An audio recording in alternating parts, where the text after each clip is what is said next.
दोस्तों, इस वीडियो में जितने भी आपके डाउट हैं, जो आपका एग्ज़ाम होगा ग्रुप सी के लिए या डी के लिए, कितने नंबर का एग्ज़ाम होगा, कितने आपको आर्थिक आधार के नंबर मिल सकते हैं, किस किस को नंबर मिलेंगे और कितनी कंडीशन इसमें लागू हो सकती हैं, तो ये जितने भी आपके क्वेश्चन हैं वो सारे हम कंप्लीट करेंगे।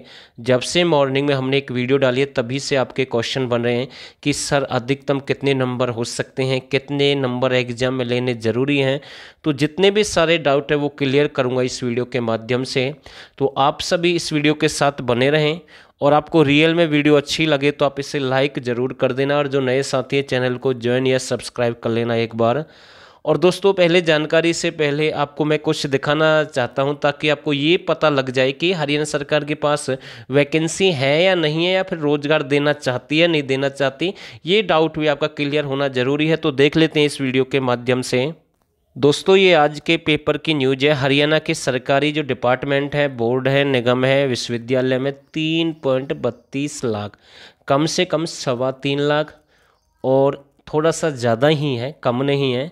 Group A B C D की हम बात करें, इतनी पोस्ट वैकेंट हैं, ये पद रिक्त हैं, लेकिन भर्तियों के नाम पर सरकार बिल्कुल ठप है, कोई भर्ती नहीं हो रही है। अब ये हरियाणा सरकार की मर्जी है भर्ती करें या ना करें, लेकिन एक उम्मीद ज़रूर है। उस उम्मीद के सहारे दुनिया कायम है। जो सीईटी वाले हैं वो डटे हुए हैं। तो अब मैं आपको समझाना चाहता हूँ इस वीडियो के माध्यम से आपको कितना स्कोर करना है, कैसे आपको नौकरी मिल सकती है। तो वीडियो के साथ एक बार ज़रूर बने रहें।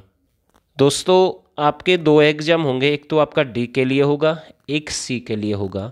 डी वाला केवल एक एग्ज़ाम है जो सीईटी का होगा, उससे आपको सीधी नौकरी मिलेगी। लेकिन वो कैसे मिलेगी?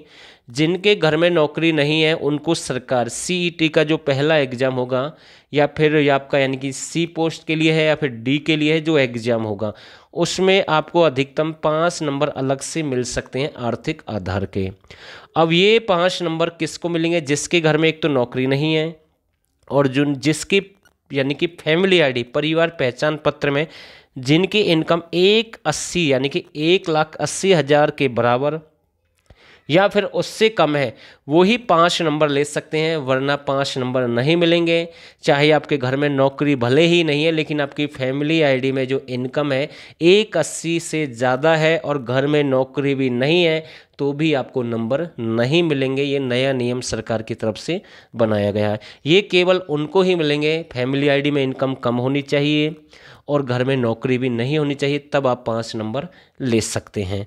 एक तो आपके लिए ये प्लस पॉइंट है, जिनके घर में रोजगार नहीं है सरकारी, उनके लिए फ़ायदा है और इनकम भी कम है।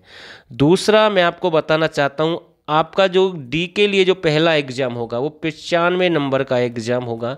जो जानकारी मिल रही है उसके अकॉर्डिंग हम आपको बता रहे हैं, वैसे नोटिफिकेशन जारी होगा। अब तक की जो जानकारी है उसके अनुसार हो सकता है 6 तारीख को एक मीटिंग होगी, उसमें कुछ संशोधन हो जाए, उस पर विचार किया जाएगा, नया जो नियम है वो भी लागू हो सकता है। फिलहाल जो आ रहे हैं उसके अकॉर्डिंग हम आपको बता रहे हैं। और 95 नंबर का आपका जो ग्रुप डी का एग्ज़ाम होगा पहले, और 5 नंबर ये आपके आर्थिक आधार के हैं, तो ये टोटल आपके 100 बन जाएंगे। और 100 में से जर्नल के लिए आपको 50 नंबर लेने ज़रूरी हैं, मेरा कहने का मतलब यही है। और जिसके 50 से कम है वो सीधा बाहर हो जाएगा। वो मेरिट का इंतज़ार ना करे कि मेरिट डाउन होगी तो मैं लग सकता हूँ, कोई चांस नहीं है जर्नल के लिए। फिर से आपको सीईटी की तैयारी करनी होगी, तब आपको मौका मिलेगा। आप फिर से तैयारी करेंगे तब आप मेरिट में अपना सुधार कर सकते हैं। एक और मैं आपको बता रहा हूँ, और जो दूसरी कैटेगरी है जर्नल से अलग, उनके लिए 40 नंबर लेने अनिवार्य हैं। ग्रुप डी की हम बात कर रहे हैं, यही नियम आपका सी में लागू होगा। लेकिन सी में 2 एग्जाम होंगे। जो पहला एग्जाम होगा उसमें 5 नंबर आर्थिक आधार के हैं, और जो दूसरा एग्जाम होगा सी का, जो पोस्ट के लिए एग्जाम होगा, उसमें 2.5 नंबर आर्थिक आधार के आपको दिए जाएंगे। उसमें 2 बार मिलेंगे और डी में केवल 1 बार है। एग्जाम में आर्थिक आधार के नंबर है और मेरिट है। तो ये आपको ध्यान रखना। मानकर चलते हैं जैसे आपके ग्रुप डी में आ गए 70, 95 में से आपके 70 आ गए और 5 नंबर आपके बाद में है आर्थिक आधार के, घर में नौकरी नहीं है, तो आपका स्कोर बन जाएगा 75। ये आपकी मेरिट बनेगी।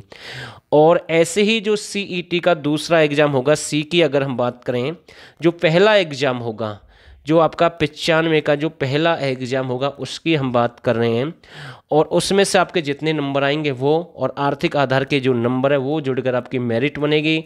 और जिस पोस्ट के लिए एग्ज़ाम होगा फिर से एक एग्ज़ाम होगा, जितने यानी कि 3 गुना या 5 गुना बच्चे जो बुलाए जाएंगे उनकी फिर से मेरिट बनेगी और फिर से 2.5 नंबर आर्थिक आधार के जोड़े जाएंगे, फिर आपकी मेरिट बनेगी, तब दूसरी बार CET का यानी कि फाइनल स्कोर तय होगा। तो यहाँ पर नियम चेंज कर दिए गए हैं, बहुत सारी चीज़ें लागू कर दी गई हैं। एक तो सिंपल मैं आपको समझाने की कोशिश करूँ तो उस D का एक एग्ज़ाम है, सीधे आर्थिक आधार के नंबर जुड़ेंगे, मेरिट बनेगी। जैसे मानकर चलते हैं 95 का पेपर है, आपने 60 ले लिए, 5 आपके आर्थिक आधार के, तो 65 आपके बन जाएंगे। अगर मेरिट है 65 के अकॉर्डिंग तो आपका सिलेक्शन हो जाएगा, वरना फिर से आपको तैयारी करनी है। और अगर आपके 50 से कम रह जाते हैं और 5 नंबर भी आपके पास है, तब भी आपको फिर से एग्ज़ाम की तैयारी करनी पड़ सकती है। हो सकता है अगर आपके 47 आएँ और 5 आर्थिक आधार के, फिर आपके 52 हो जाएंगे, हो सकता है आपका नंबर पड़ जाए, वरना इससे कम रहे तो फिर से तैयारी करनी पड़ेगी। तो मतलब कि कुछ ऐसे हैं जिनको समझ में आया होगा, कुछ अब भी ऐसे जिनको समझ में नहीं आया होगा। कहने का मतलब मेरा यही है कि 2 बार आर्थिक आधार के नंबर मिलेंगे, पहली बार 5 नंबर, दूसरी बार 2.5 नंबर। ग्रुप D में 1 बार मिलेंगे, वही मेरिट रहेगी। C में 2 बार होगा, पहली बार 5 नंबर, दूसरी बार 2.5 नंबर, 2 मेरिट बनेंगी C की। पहली मेरिट तो कॉमन रहेगी C की, दूसरा वो मेरिट बनेगी जिसके लिए आपका एग्जाम होगा। तो उम्मीद करता हूं अगर आपको रियल में कुछ जानकारी अच्छी लगी तो आप इसे लाइक और शेयर करें। बहुत सारी पोस्ट वैकेंट हैं, आप तैयारी कर सकते हैं, और इवनिंग में एक क्लास लेकर आएंगे। और आप सभी ने इस वीडियो को यहाँ तक देखा, आप सभी का बहुत बहुत धन्यवाद।